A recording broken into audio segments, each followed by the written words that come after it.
नमस्कार, मी मायाज किचनमध्ये तुमचं सगळ्यांचं स्वागत आहे।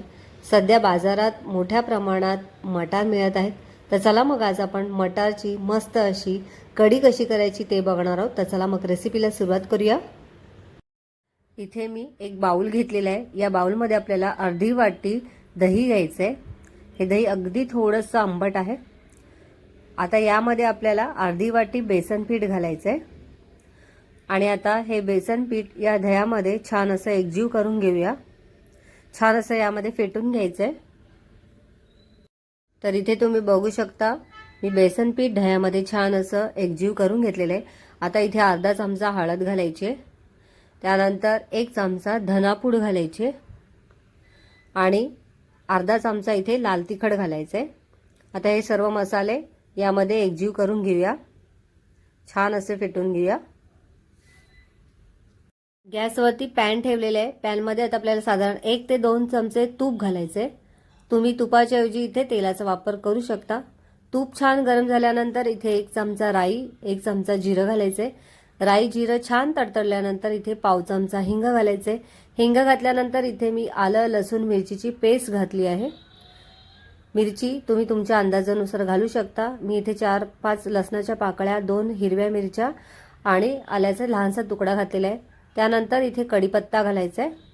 आता हे छान असं तुपावरती परतून घ्यायचे, म्हणजे त्याचा जो कच्चेपणा आहे तो निघून जाईल। आता या स्टेजला आपण यामध्ये सुकी मिरची घालणार आहोत। इथे मी 2 लाल सुक्या मिरच्या घालत आहे। त्यानंतर यामध्ये मी एक मध्यम आकाराचा उभा चिरून घेतलेला कांदा घालत आहे आणि आता हा कांदा आपल्याला साधारण 1 ते 2 मिनिटभर यामध्ये परतून घ्यायचा आहे। हे तुम्ही बघू शकता साधारण 2 मिनिट झालेले आहे आणि कांदा छान परतला गेला आहे। या स्टेजला आता आपण जी दह्यामध्ये बेसन पीठ आणि काही मसाले घातले होते ते सर्व आता यामध्ये आपल्याला घालायचे आहे। हे आपण साधारण 2 ते 3 मिनिटभर या तुपावरती परतून घ्यायचे आहे, म्हणजे बेसन पिठाचा जो काही कच्चेपणा आहे तो कमी होईल। आता हे छान परतलंय। या स्टेजला इथे आपण मटार घालायचे। आता इथे मी फ्रोझन मटार घेतलेले आहेत। तुम्ही जर का आपले नेहमीचे रेग्युलर मटार घातले तरी पण काही हरकत नाहीये, पण जर का मटार घालणार असाल तर ते लवकर घालायचे, कारण त्याला थोडासा वेळ लागतो वाफायला। आता हे फ्रोझन मटार असल्यामुळे पटकन वाफतात। तर हे फ्रोझन मटार मिक्स केल्यानंतर आता या स्टेजला आपण यामध्ये चवीनुसार मीठ घालायचे। मीठ तुम्ही तुमच्या अंदाजानुसार घालू शकता। त्यानंतर इथे थोडीशी साखर घालायची, कारण कढीमध्ये गोड आंबट तिखट अशी चव छान लागते। तर हे सुद्धा आता मी यामध्ये मिक्स करून घेतलेलं आहे आणि आता यामध्ये आपल्याला गरम पाण्याचा वापर करायचा आहे। इथे साधारण 2 ग्लास मी गरम पाणी ओतत आहे। गरमच पाण्याचा वापर करायचा आहे आणि आता हे सर्व आपल्याला एकजीव करून घ्यायचे आहे। आता हे छान मिक्स करून घेऊया।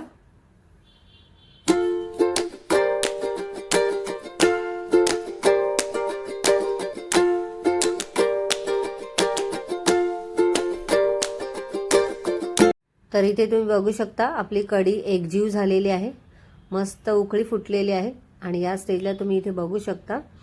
आता आपण याला साधारण अजून 4 ते 5 मिनिटभर उकळी काढणार आहोत। जोपर्यंत आपले मटार शिजत नाहीत तोपर्यंत आता आपण ह्याला उकळून घेऊया।